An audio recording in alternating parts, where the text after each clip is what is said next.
ప్రియమైనటువంటి print and electronic media మిత్రులందరికీ కూడా ఉస్మానియా యూనివర్సిటీ విద్యార్థి సంఘాల పక్షాన మేము ఉద్యమాలు తెలియజేస్తూ ఉన్నాం.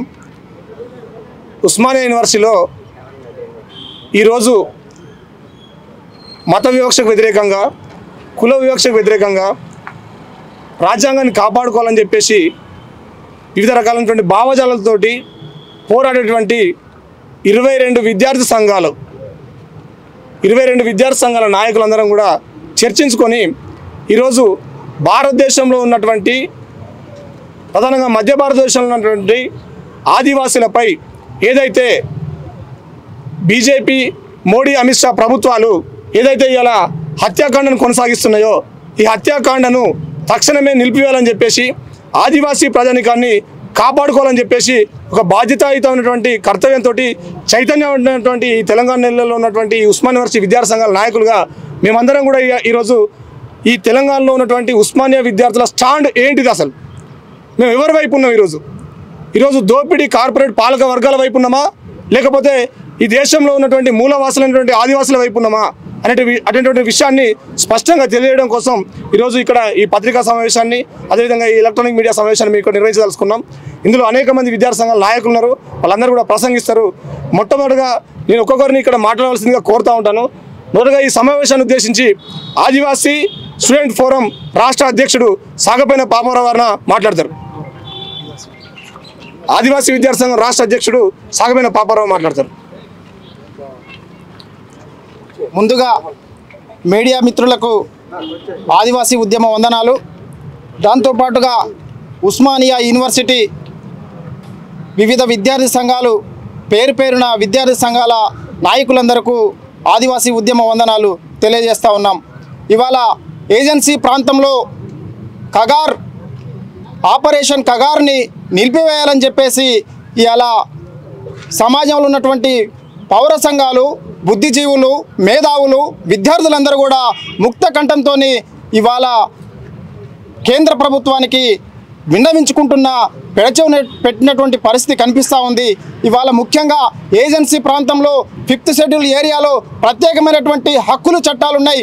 ఆ రోజే భారత రాజ్యాంగంలో కల్పించినటువంటి హక్కులను ఇవాళ ఈ రోజు వరకు కూడా ఏజెన్సీ ప్రాంతాల్లో ఉన్నటువంటి ప్రజలకు చేరువ చేయకపోవడం వల్లనే ఇవాళ ఇటువంటి పరిస్థితులు ఏర్పడుతున్నాయి. దీని అంతటి కారణం కూడా ఇవాళ కేంద్ర ప్రభుత్వం అని చెప్పాలి. ఇవాళ దేశంలో ఉన్నటువంటి సంపదనంతా కూడా దోచుకొని కార్పొరేట్ సంస్థలకు, బహుళజాతి సంస్థలకు అప్పచెప్తున్నటువంటి తరుణంలో ఇవాళ ముఖ్యంగా ఏజెన్సీ ప్రాంతంలో మధ్య భారతంలో ఉన్నటువంటి ఖనిజ సంపద ఏదైతుందో దాని అంతటి కూడా దోసిపెట్టడం కోసం ఇవాళ బహుళజాతి కంపెనీలకు దోసిపెట్టడం కోసం ఇవాళ కేంద్ర ప్రభుత్వం చేస్తున్నటువంటి కుట్రగా మనం భావించి ఇవాళ ఒక పక్కన పాకిస్తాన్తో యుద్ధం ఆపిర్రు, సింధూర్ ఎందుకు ఆపిర్రు, ఇవాళ ఏజెన్సీ ప్రాంతంలో 5వ షెడ్యూల్ ప్రాంతంలో జరుగుతున్నటువంటి ఆపరేషన్ కగార్ని ఎందుకు ఆపట్లేదని చెప్పేసి ఒక ఆదివాసీ విద్యార్థిగా నేను ప్రశ్నిస్తూ ఉన్నాను. ఇవాళ ముఖ్యంగా దేశంలో ఉన్నటువంటి సంపదను కూడా కార్పొరేట్ శక్తులకు, అదాని, అంబానీ కట్టబెట్టి ఇవాళ ప్రధానంగా ఉన్న మధ్య భారతంలో ఉన్నటువంటి సంపద, ఖనిజ సంపద, సహజ సంపద, వనరు సంపదనంతా కూడా దోచిపెట్టడం కోసమే ఇవాళ ఆపరేషన్ కగార్ పేరుతో ఇవాళ ఆదివాసులపై హత్యలు జరుగుతున్నాయి, మారణ హోమం సృష్టిస్తున్నారు. అయినా ఎక్కడ ప్రశ్నిస్తామో అక్కడ ఉద్యమం ఉంటుందనేటువంటి విషయాన్ని ఈ దేశంలో ఉన్నటువంటి ప్రభుత్వాలు ఆలోచన చేయాలని చెప్పేసి చెప్తా ఉన్నాం. తక్షణమే ఏదైతే ఆపరేషన్ కగార్ ఉందో దాన్ని నిలిపివేసి ఇవాళ శాంతియుత మార్గంలో చర్చలు జరిపి వాళ్ళ యొక్క సమస్యలను పరిష్కరించకపోతే రేపు రాబోయే కాలంలో ఆదివాసీ విద్యార్థులే కాదు మొత్తం యావత్ విద్యార్థులందరూ కూడా ఈ ఉద్యమంలో ముందు ఉండి ఈ జరుగుతున్నటువంటి ఘటనలకు ఏదైతుందో దానికి నిరసనగా పెద్ద ఎత్తున ఉద్యమాలు వస్తాయని చెప్పేసి ఆదివాసీ విద్యార్థిగా హెచ్చరిస్తూ ఉన్నాను. Thank you very much. Next PDSU రాష్ట్ర జార్జిరెడ్డి PDSU రాష్ట్ర అధ్యక్షుడు ఎస్ నాగేశ్వరరావు మాట్లాడతారు. మిత్రులారా, ఈరోజు దేశంలో ఒక జాతి ప్రజల మీద చేస్తున్న హత్యాకాండ ఏదైతుందో దీన్ని యావత్ ప్రపంచం ఖండిస్తూ ఉంది. మేధావులు ప్రశ్నిస్తూ ఉన్నారు, ప్రజా సంఘాలు, రాజకీయ పార్టీలు వ్యతిరేకిస్తూ ఉన్నాయి. ఈ చర్యలను ఉపసంహరించుకోవాలని చెప్పేసి చేస్తున్న యుద్ధాన్ని ఆదివాసీ ప్రజలపైన, ముఖ్యంగా భారతదేశ ప్రజలపైన చేస్తున్న యుద్ధాన్ని నిలిపివేయాలని చెప్పేసి ఉస్మానియా యూనివర్సిటీ విద్యార్థి సంఘాలుగా మేము రాష్ట్ర కేంద్ర ప్రభుత్వాలని విజ్ఞప్తి చేస్తూ ఉన్నాం. ఇది ప్రజాస్వామ్య దేశం, ఇక్కడ మిలిటరీ పాలన లేదు, ఇది నియంత్ర రాజ్యం కాదు. భారతదేశం ప్రపంచంలోనే అతిపెద్ద ప్రజాస్వామ్య దేశం. కాబట్టి ప్రజాస్వామ్య దేశ లక్షణం ప్రజాస్వామ్యయుతంగా చర్చించడం, అభిప్రాయాలని గౌరవించడం, వారితోని శాంతి చర్చలు కావచ్చు, ఇతర చర్చలు జరపడం, దాన్ని సక్రమంగా ఈ దేశంలో ప్రజాస్వామిక వాతావరణాన్ని కాపాడడం అనేది భారత రాజ్యాంగం ఈ దేశంలో మనదొక డెమోక్రటిక్ కంట్రీగా ప్రకటించి ఉంది. కానీ ఇక్కడ అధ్యక్ష తరహా పరిపాలన చేయాలని, మిలిటరీ తరహా పరిపాలన చేయాలనే విధానాన్ని తమ రాజకీయ వ్యూహంలో భాగంగా అమలు చేస్తున్న వాతావరణం కనిపిస్తూ ఉంది. దీనిని ప్రజాస్వామ్య దేశంగా గౌరవించే వాళ్ళు, భారతదేశంలో మిలిటరీ పాలనను వ్యతిరేకించే వాళ్ళు, భారతదేశాన్ని ప్రజాస్వామ్య దేశంగా కొనసాగించదలుచుకున్న వాళ్ళు ఈ 130 కోట్ల మంది ప్రజలు ఈరోజు ఇటువంటి ప్రజాస్వామ్య దేశంలో యుద్ధం అనేది, ముఖ్యంగా భారతీయులపై చేసే యుద్ధం అనేది సరైనది కాదని అభిప్రాయం తెలియజేస్తూ ఉన్నారు. ఈరోజు మావోయిస్ట్ పార్టీగా మేము శాంతి చర్చలకు సిద్ధమని చెప్పేసి బహిరంగ వేదికల్లో ప్రభుత్వాలకు కూడా విజ్ఞప్తి చేస్తున్నాయనే విషయాన్ని మనం ఆయా మీడియా సంస్థల ద్వారా కావచ్చు, న్యూస్ ఛానల్స్ ద్వారా మనం చూస్తూ ఉన్నాం. కాబట్టి శాంతికి సిద్ధమున్న అని అన్న వాళ్ళతోని శాంతి చర్చలు జరపాల్సిన బాధ్యత ప్రజాస్వామ్య ప్రభుత్వానికి ఉంటుంది. ఈరోజు పాకిస్తాన్తో చర్చ జరిపిన వాళ్ళు, ఇతర దేశాలతో చర్చలు జరిపిన వాళ్ళు భారతదేశంలో ఉన్న పౌరులతోని, భారతదేశంలో ఉన్నటువంటి పార్టీలతోని చర్చలు జరపడానికి అభ్యంతరం ఏమిటి? కాబట్టి మేము విద్యార్థులుగా మేము ప్రశ్నిస్తూ ఉన్నాం. మరణాలు అనేవి చాలా బాధాకరంగా ఉన్నాయి, విషాదకరంగా ఉన్నాయి. ఆయుధ విరమణకి సిద్ధపడ్డ తర్వాత దాడులు చేయడం అనేది ఇది చాలా కలిచివేస్తున్న సందర్భం ఉంది. కాబట్టి కేంద్ర ప్రభుత్వం ఆలోచన చేయాలి. మనుషుల్ని చంపేస్తే సిద్ధాంతాలు ఆగిపోతాయి అనేది ఈ 60 ఏండ్ల చరిత్రలో ఎక్కడైనా ఉన్నదా? మీరు ఎవరి మెప్పు కోసం, కార్పొరేట్ కంపెనీల మెప్పు కోసమా, బహుళజాతి కంపెనీలకి మీరు ఒత్తాసు పలకడం కోసమా చేసే ప్రయత్నాలని దేశ ప్రజల ఆలోచనలకు తగ్గట్టుగా, దేశ ప్రజల అభిప్రాయాలకు తగ్గట్టుగా మీ నిర్ణయాలు తీసుకోవాలని చెప్పేసి ఉస్మానియా యూనివర్సిటీ విద్యార్థుల పక్షాన మేము అప్పీల్ చేస్తూ ఉన్నాం. తక్షణమే మావోయిస్ట్ పార్టీ ప్రకటించినట్లుగా శాంతి చర్చలకు మేము సిద్ధం ఉన్నామని ప్రకటించిన నేపథ్యంలో పౌర సంఘాలు, మేధావులు, విద్యార్థి సంఘాలు, ప్రజా సంఘాలు, రాజకీయ పార్టీలు కోరుతున్న నేపథ్యంలో ఇప్పటికైనా ప్రభుత్వం ఈ ఆపరేషన్ కగారుని నిలిపివేసి శాంతి చర్చలు నిర్వహించాలని ఉస్మానియా యూనివర్సిటీ విద్యార్థుల పక్షాన ప్రభుత్వానికి విజ్ఞప్తి చేస్తా ఉన్నాం. ఇప్పుడు బీఆర్ఎస్సీ రాష్ట్ర కార్యదర్శి రమేష్ మాట్లాడతారు. ఆపరేషన్ కగారును నిలిపేయాలని, అదేవిధంగా మధ్య భారతంలో ఆదివాసుల మీద జరుగుతున్నటువంటి దాడులను నిలిపేయాలని ఈరోజు ఉస్మానియా యూనివర్సిటీలోని అన్ని విద్యార్థి సంఘాలు ఇవాళ ఈ ప్రెస్ మీట్ పెట్టడం జరిగింది. బీఆర్ఎస్ పార్టీ విద్యార్థి విభాగం కూడా ఈ ఆపరేషన్ కగారును తీవ్రంగా వ్యతిరేకిస్తూ ఉన్నది. 70 ఏళ్ల స్వతంత్ర భారతంలో ఇంకా అనేక మంది విద్యావంతుల మీద ఇలా ఎందుకు మావోయిస్టులుగా మారుతూ ఉన్నారు? ఇవాళ లంబాల కేశవరావు కావచ్చు, ఇవాళ ఇదే ఉస్మానియా యూనివర్సిటీ పూర్వ విద్యార్థి విజయలక్ష్మి అక్క కావచ్చు, అదేవిధంగా వరంగల్ సంబంధించినటువంటి ఇలా బుర్రా అశోక్ కావచ్చు, అనేక మంది విద్యావంతులు ఎందుకు నక్సలైట్గా మారి తమ విలువైన జీవితాలను ఎందుకు త్యాగం చేస్తారో ఇలా కేంద్ర ప్రభుత్వం ఆత్మ విమర్శలు చేసుకోవాలని చెప్పేసి మేము భావిస్తూ ఉన్నాం. నిజంగానే ఇలా కేంద్ర ప్రభుత్వానికి చిత్తశుద్ధి ఉంటే ఇలా ఇప్పటికే మావోయిస్ట్ పార్టీ మేము అనేక సార్లు చర్చలు జరుపుతామని చెప్పేసి వాళ్ళు లేఖ రిలీజ్ చేయడం జరిగింది. ఈ కేంద్ర ప్రభుత్వం ఇలా అనేక వేర్పాటు సంస్థలతో చర్చలు జరుపుతారు. ఇలా పాకిస్తాన్ శత్రు దేశమైనా వాళ్ళతో చర్చలు జరుపుతారు. ఇలా మీరు ఈ ఆదివాసులతోని, ఈ మావోయిస్టులతో ఎందుకు చర్చలు జరపాలని చెప్పేసి మేము అడుగుతా ఉన్నాం. ఎందుకంటే వాళ్ళ కాళ్ళ కింద ఇలా భూమి ఉన్నది, ఇలా కాళ్ళ కింద లక్షల విలువైన ఇలా ఖనిజ సంపద ఉన్నది. అందుకోసమే మీరు చర్చలకు విముఖత వ్యక్తం చేస్తారని చెప్పేసి కేవలం కార్పొరేట్ సంస్థలకు ఇలా వాళ్ళ పక్షాన ఉంటారు తప్ప ఇలా నిజంగా ఆదివాసుల మీద ప్రేమ ఉంటే మీరు చర్చలకు ఎప్పుడో వచ్చు. ఇలా దీని ఆపరేషన్ కగారును తక్షణం నిలిపేయాలని చెప్పేసి మేము భావిస్తూ ఉన్నాం. రానున్న రోజుల్లో ఇలా ఈ ఉస్మానియా విద్యార్థి సంఘాలు ఏ పిలిపించినా కూడా అందులో ముందు వరుసలో ఉంటామని చెప్పేసి భావిస్తూ తక్షణమే ఆపరేషన్ కగారు నిలిపేయాలని చెప్పేసి మేము భావిస్తూ ఉన్నాం. జై తెలంగాణ. జై తెలంగాణ. ఇప్పుడు ఏఎస్ఎఫ్ ఓయూ అధ్యక్షుడు లెనిన్ మాట్లాడతాడు. భారతదేశంలో మూడోసారి పెట్టుబడిదారుల ప్రోద్బలంతో అధికారంలోకి వచ్చిన నరేంద్ర మోడీ ఈ దేశ యువతకు ఉద్యోగాలు ఇస్తామని చెప్పి, ఈ దేశంలో పేదరిక నిర్మూలనిస్తామని చెప్పి, అదేవిధంగా ఈ దేశాన్ని ఆర్థికంగా సామాజికంగా అభివృద్ధి చేస్తామని చెప్పి ప్రకటనలు చేసిన నరేంద్ర మోడీ ఈరోజు మధ్య భారతంలోని ఖనిజ సంపదలను ఎవరైతే ఎన్నికలలో వారికి సహకరించిన పెట్టుబడిదారులు ఉన్నారో వాళ్లకు అమ్మి వాళ్ళను ఇంకా ధనవంతులుగా చేయడానికి మధ్య భారతంలోని ఖనిజ సంపద కోసం అక్కడ ఉన్న ఆదివాసుల హక్కుల కోసం పోరాడే మావోయిస్టులను సైతం ఎన్కౌంటర్లు చేస్తూ ఈ ప్రభుత్వం నిరంకుశానికి, విధ్వంసానికి సృష్టిస్తుందని చెప్పి మేము భావిస్తూ ఉన్నాం. ఇప్పటికైనా మధ్య భారతంలోని ఖనిజ సంపదను, ప్రకృతిని కాపాడి ఆదివాసీ అననాన్ని ఆపి మావోయిస్టులతో శాంతి చర్చలు జరపాలని చెప్పి యూనివర్సిటీ విద్యార్థి సంఘాలుగా మేము డిమాండ్ చేస్తూ ఉన్నాం. ఇప్పుడు పీడిఎస్ విజృంభణ రాష్ట్ర అధ్యక్షుడు విజయ్ మాట్లాడతారు. మీడియా మిత్రులకు నమస్కారం.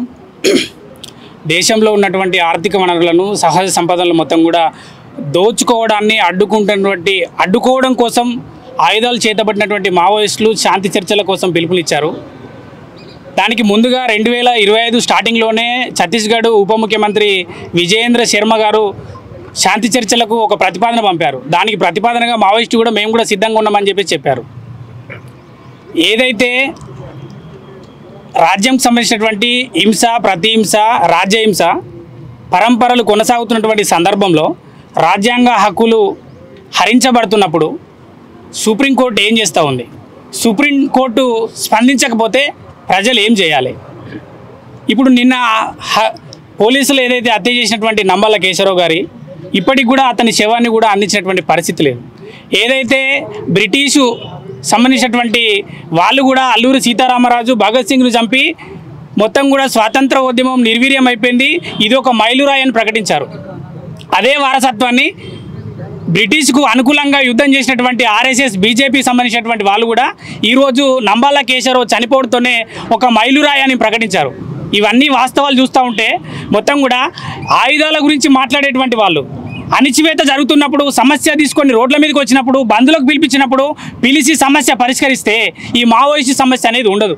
ఆర్థిక సమానత్వం, రాజకీయ సమానత్వం ఇలాంటి చర్యలకు పూనుకోకుండా ప్రశ్నిస్తే ఏదైతే కార్పొరేట్ సంబంధించినటువంటి కంపెనీలతో ఎంఓఏలు ఒప్పందం చేసుకున్నారో ఐరన్ కావచ్చు, బాక్సైట్ కావచ్చు, మిగతా ఖనిజాలను మొత్తం కూడా దేశంలో ఉన్నటువంటి ఉన్నత వర్గాలకు అప్పజెప్తామనేటువంటి ఎంఓఈ ఏదైతుందో ఆ డేట్ దగ్గరికి వచ్చినటువంటి సందర్భంలో మా గవర్నమెంట్ మళ్ళొకసారి రాదు అనేటువంటి అక్కసుతో ఒక డెడ్ లైన్ విధించి పార్లమెంటు సాక్షిగా ఒక హోమ్ మినిస్టరు ఈ మావోయిస్ట్ అనేటువంటి తమ దేశంలో ఉన్నటువంటి పౌరులు మొత్తం కూడా అంతమొందిస్తామని చెప్పేసి మాట్లాడుతూ ఉన్నారు. మరి దీనిపైన ఏం మాట్లాడుతుంది? ఇప్పుడు మేము ఉస్మానియా యూనివర్సిటీ విద్యార్థులుగా ప్రభుత్వం ఫలానా వ్యక్తిని మేము కూడా అంతమొందిస్తామని చెప్పొచ్చా? ప్రజాస్వామ్యంలో ఉన్నామా? రాజ్యాంగం అమలు అవుతుందా? ఇవన్నీ విషయాలు కూడా ఆలోచన చేయాల్సిన అవసరం ఉంది. నీతిగా నిజాయితీగా కొట్లాడుతున్నటువంటి మావోయిస్టులు ఏమడుగుతూ ఉన్నారు అనేటువంటి సమస్యలు పరిష్కారం చేయకుండా కాల్పుల విరమణ పాటించారు, ఒక కమిటీ వేశారు, ప్రొఫెసర్లతోని వాళ్ళతో చర్చించండి అని చెప్పారు. శాంతి కోరుకున్నటువంటి వాళ్ళపైన అసలు యుద్ధ నీతి ఏంటిది? భారతదేశం స్వతంత్ర ఉద్యమాన్ని కొనసాగించింది. యుద్ధం చేసినటువంటి ఆయుధాలు లేని వాళ్ళ దగ్గర వాళ్ళని పట్టుకొని ఏదైనా ఉంటే చట్ట ప్రకారం, కోర్టుల ప్రకారం శిక్షలు ఇవ్వచ్చు కదా. చంపే హక్కు ఎవడిచ్చాడు అసలు? ఏదైతే నంబళ్ళ కేశవరావుకు సంబంధించినటువంటి ఆ ఎన్కౌంటర్లో అత్యాచారంలో పాల్గొన్నటువంటి పోలీసుల పైన 302 చట్టం ప్రకారం శిక్ష వేయాలి. అదేవిధంగా దానిపైన మొత్తం సుప్రీంకోర్టు సంబంధించినటువంటి ఏదైతే ఆపరేషన్ కగార్ కావచ్చు, సంబంధించినటువంటి ఆపరేషన్ బ్లాక్ ఫారెస్ట్ ఇలాంటి ఉద్యమాలకు మొత్తం కూడా ప్రేరేపించినటువంటి బీజేపీ దాని యొక్క గవర్నమెంట్ పైన మొత్తం విచారణ చేపట్టి శిక్షలను చేయించాలి. అదేవిధంగా ఏదైతే వాళ్ళ కుటుంబ సభ్యులకు నంబాల కేశవరావు గారు కావచ్చు, ఇంకా సంబంధించినటువంటి మొత్తం ప్రజలు ఎవరైతే ఆదివాసీ యువకులు చనిపోయి ఉన్నారో వాళ్ళ శవాలన్నింటిని మొత్తం కూడా వాళ్ళ కుటుంబ సభ్యులకు అందించాలి. అదేవిధంగా కాల్పుల విరమణ పాటించి ఇకనైనా కూడా మావోయిస్టు పార్టీతో చర్చలు జరపాలని ఈ దేశ ప్రభుత్వాన్ని కోరుతా ఉన్నాం. లేకపోతే ప్రజలు సుప్రీంకోర్టు జోక్యం చేసుకోకపోతే ప్రజలు ఎప్పుడు కూడా మౌనంగా ఉండరనేటువంటి విషయం ప్రభుత్వానికి ఒక హెచ్చరిక జారీ చేస్తూ ఉన్నాం. విద్యార్థులుగా, రైతులుగా, కార్మికులుగా, రైతులు సంవత్సర కాలంగా మొత్తం కూడా వాళ్ళు అడుగుతూ ఉంటే వాళ్ళ హక్కులను నిరాకరిస్తూ ఇట్లాంటి సమస్యలు ఎప్పుడైతే వాళ్ళ సమస్యలు పరిష్కారం కావో, ఆందోళన దాని తీవ్రత పెరుగుతుందో అప్పుడే అణిచివేతకు గురైనటువంటి ప్రజలు మొత్తం కూడా ఖచ్చితంగా తిరుగుబాటు చేస్తారు. ఆ తిరుగుబాటు పేరే విప్లవం అని ఈ సందర్భంగా తెలియజేస్తూ అవకాశం ఇచ్చిన నిర్వహణ కమిటీకి ధన్యవాదాలు. ఇప్పుడు లా స్టూడెంట్ జేఏసీ నుంచి శ్రీకాంత్ మాట్లాడతారు. కార్యక్రమానికి వచ్చిన మీడియా మిత్రులకు, యూనివర్సిటీ అన్ని విద్యార్థి సంఘాల నాయకులకు పేరున జై భీమ్. ఈ మధ్య ఆపరేషన్ కగారును చూస్తే నాకు నాజీల పాలనలో ఒక మత గురువు మొల్లర్ చెప్పిన మాటలు గుర్తుకొస్తున్నాయి. ఆయన ఏమంటాడంటే, ఫస్ట్ వాళ్ళు కమ్యూనిస్టుల కోసం వచ్చిర్రు, నేను కమ్యూనిస్టుని కాదు, నాకు సంబంధం నేను ఊకున్నాడు. తర్వాత యూదుల కోసం అన్నాడు, తర్వాత క్రిస్టియన్ల కోసము, చివరిగా నా కోసం వస్తే మాట్లాడనీకి ఎవరు లేరని చెప్పారు. నాకెందుకో ఈ బీజేపీ ప్రభుత్వం అధికారంలోకి వచ్చిన తర్వాత చూస్తే యాస్టీస్గా అవే మాటలు గుర్తుకొస్తున్నాయి. వీళ్ళు ఫస్ట్ కాంగ్రెస్ ముక్త భారత్ అన్నారు, కాంగ్రెస్ను కమ్మని పేరు. తర్వాత మావోయిస్ట్ పార్టీ ముక్త భారత్ అంటారు. వేలాది మంది ఆదివాసులను, మావోయిస్ట్ పార్టీ సానుభూతిపరులను, మావోయిస్టులను రోజుకు వందల మందిని చంపేస్తారు. తర్వాత ఈ మధ్యన చూసినాం ముస్లిం ముక్త భారత్ అన్నారు, ముస్లిం సిఏ తెచ్చారు, వాక్స్బర్డ్ తెచ్చారు, ముస్లింల నడ్డి కూడా విడిచారు. వాళ్ళు క్రిస్టియన్ ముక్త భారత్ అంటారు, క్రిస్టియన్ల మీద దాడి చేపిస్తారు. తర్వాత దళిత్ ముక్త భారత్ అంటారు, దళితుల మీద దాడి చేపిస్తారు. చివరగా ఈ దేశము ముక్త భారత్ అని చెప్పి ఆర్ఎస్ఎస్ మనస్ఫృతిని మళ్ళీ తీసుకురావడం కోసము బీజేపీ ఆర్ఎస్ఎస్ భారతదేశంలో అటువైపు పాములు కలుపుతుంది. ప్రియమైన ప్రజలారా, దేశభక్తులారా, యువకులారా, విద్యార్థులారా, మేధావులారా, మీ అందరికీ చేతులెక్కి అన్ని విద్యార్థి సంఘాల తరఫున మేము జైబీని తెలియజేస్తున్నాం. దేశం ప్రమాదంలో పడబోతుంది.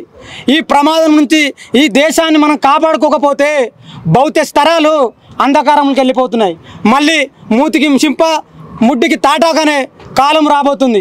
భారత రాజ్యాంగాన్ని అమలు చేస్తామని భారత రాజ్యాంగం మీద ప్రమాణం చేసిన పాలకులు భారత రాజ్యాంగానికి తూట్లు పడిచిరు. భారత రాజ్యాంగం మీద ప్రమాణం చేస్తే ఆదివాసులను ఎట్లా చంపుతారు? ఆదివాసుల గురించి మాట్లాడితే అర్బన్ నక్సలైట్ అంటారు. రాహుల్ గాంధీ నుంచి మొదలు పెట్టుకుంటే మల్లికార్జున ఖర్గే దాకా, మన డి రాజా దాకా కమ్యూనిస్టులు ఎవరు మాట్లాడిన అర్బన్ నక్సలైట్ అంటారు. ఇలా వేలాది మంది విద్యార్థులు మేము అందరం మాట్లాడుతున్నాము. మేము ఒకవేళ ప్రశ్నిస్తే నక్సలైట్లు అంటే మేము దానికి ముందు వరుసలో ఉండి మేము కూడా అర్బన్ నక్సలైట్లు కాదు, నక్సలైట్లు అంటాం. విప్లవం గురించి మాట్లాడితే మీరు చంపితే అంటే ఈ దేశంలో బుద్ధుడు వచ్చిండు, మొట్టమొదటిసారి మార్పు గురించి మాట్లాడు. బుద్ధుని చంపినంత మాత్రం విప్లవం అయిందా? నమ్మాల కేశవరావుని చంపినంత మాత్రం విప్లవం అవుతుందా? సమస్యలను పరిష్కరించేంత వరకు విప్లవం ఆగది. అందుకే మొన్న మధ్య కేంద్ర కమిటీ సభ్యుడు అభయ్ ఒక ప్రకటన చేసిండు. మీరు మావోయిస్ట్ పార్టీని చంపదలుచుకుంటే ముందు ఈ సమస్యను చంపడని చెప్పిండు. ఆ సమస్యలు ఏంటిది? కుల సమస్య పరిష్కరించమని చెప్పిండు, నిరుద్యోగ సమస్య పరిష్కరించమని చెప్పిండు. ఏ ఒక్క సమస్య పరిష్కరించాడు? ప్రశ్నించే చంపడమే బీజేపీ పార్టీ యొక్క ప్రధాన లక్ష్యమే తప్ప సమస్యల పరిష్కారానికి బీజేపీ ప్రభుత్వం ముందు వరుసలో లేదు. వాళ్ళు ఈ మధ్య ఏ ప్రోగ్రాం చేసినా, ఎవరు మాట్లాడినా చంపడమే ధ్యేయంగా పెట్టుకొని పనిచేస్తున్నారు. ప్రియమైన ప్రజలారా, ప్రజాస్వామికవాదులారా, మేధావులారా, విద్యార్థులారా, నిరుద్యోగులారా, ఆపరేషన్ కగారును ఆపకపోతే నెక్స్ట్ వాళ్ళు దేశంలో ఉన్న పీడిత ప్రజల మీద దాడి చేస్తారు. వాళ్ళు మెల్లగా దాడి చేసుకుంటూ వచ్చి అంతిమంగా ఈ దేశంలో మనస్మృతిని అమలు చేయడానికి వాళ్ళు కంకణం కట్టుకోరు. కాబట్టి విద్యార్థులుగా మనిషిని చంపే హక్కు ఎవరికి లేదని మేము ముక్త కంఠంతో ఖండిస్తూ, భవిష్యత్తులో కగారును ఆపకపోతే భారీ స్థాయిలో కూడా ఉద్యమాలు చేసి, వాళ్ళు కగారును ఆపరు కదా, నెక్స్ట్ ఎలక్షన్లో మేము బీజేపీని కూడా ఆపేస్తామని తెలియజేసుకుంటూ ఇంతటితో ఉపన్యాసం ముగిస్తున్నాను. Thank you. ఇప్పుడు పీడిఎస్యు రాష్ట్ర నాయకురాలు మౌనిక మాట్లాడతారు. సాధారణంగా యుద్ధం అనేది శత్రు దేశాలతో జరుగుద్ది. కానీ మన దేశంలో ఏంటంటే మన దేశ పౌరుల మీదనే ఈ కేంద్ర ప్రభుత్వం అనేది జరపడం చాలా సిగ్గుచేటు. నెక్స్ట్ ఏంటి అంటే ఒక హోంమంత్రి గారే చెప్తున్నారు ఏమని, 2026 వరకు మావోయిస్ట్ అనేది ఉండదు అనేసి ఒక టార్గెట్ పెట్టుకున్నారు. అంటే మేము అడుగుతున్నాం ఐక్య విద్యార్థి తరపున, మీరు నిరుద్యోగాన్ని, మన దేశం మీద ఉగ్రదాడిని, లేకపోతే పేదరికాన్ని కూడా ఈ టైంలోనే రూపుమాపుతామని మన టార్గెట్ పెట్టుకున్నారా? లేదు కదా. మరి దీన్నే ఎందుకు టార్గెట్గా తీసుకున్నారని మేము అడుగుతున్నాం. మీరు అంటున్నారు అభివృద్ధికి అడ్డుపడుతున్నారా, లేదంటే మీ పేద ప్రజల భూములను లాక్కుంటున్నారా, లేదంటే స్త్రీలపైన వాళ్ళు మావోయిస్టులు అనే వాళ్ళు దాడి చేస్తున్నారు? ఏదీ లేదు. మీరు ఎక్కడైతే వాళ్లకు పేద ప్రజలకు కావాల్సిన హక్కులను వాళ్ళకు రానియకుండా చేస్తున్నారో వాళ్ళు అడవుల బాట పడుతున్నారు. మిమ్మల్ని ప్రశ్నిస్తున్నారు అనే ఒక్క ఉద్దేశంతో వాళ్ళను చిన్నపిల్లల, పెద్దోళ్ళ, ఆదివాసుల అనేది చూడకుండా మరీ నిర్దాక్షిణ్యంగా చంపుతున్నారు. వాళ్ళు శాంతి చర్చలకు సిద్ధమని చెప్తున్నా కూడా మీరు వినిపించుకొని పరిస్థితిలో ఉన్నారు. ఒక చిన్న మతంని రెచ్చగొట్టే మీరు ఇట్లాంటి ఇంత పెద్దది జరుగుతున్నా ఎందుకు పట్టించుకోవట్లేరు? ఒక దిక్కు పాకిస్తాన్ చెప్పింది మేమేం చర్చలకు సిద్ధమనలేదు, వాళ్ళే సిద్ధమన్నారని. మరి ఇక్కడ వీళ్ళు చర్చలకు సిద్ధం అంటున్నారు. మీకు ఎందుకు చెవులు వినిపించట్లేవు? కళ్ళు మూసుకపోయినా, చెవులు మూసుకపోయినా అనేసి మా ఐక్య విద్యార్థి తరపున అడుగుతున్నాము. నెక్స్ట్ ఇది ఇప్పటికైనా శాంతి చర్చలకు ప్రభుత్వం సహకరించాలని కోరుతున్నాం. హలో, తెలుగు రాజ్యం ఛానల్ చూస్తున్నారా? సామాజిక, రాజకీయ, జీవన చిత్రణే తెలుగు రాజ్యం. అతిశయోక్తులు, అసత్యాలు ఉండవు. రాజకీయ కోణం కాదు, ప్రజా కోణమే కొలబద్ద. తెలుగు రాజ్యం వీక్షణ మీ ఉత్తమ అభిరుచికి నిదర్శనం.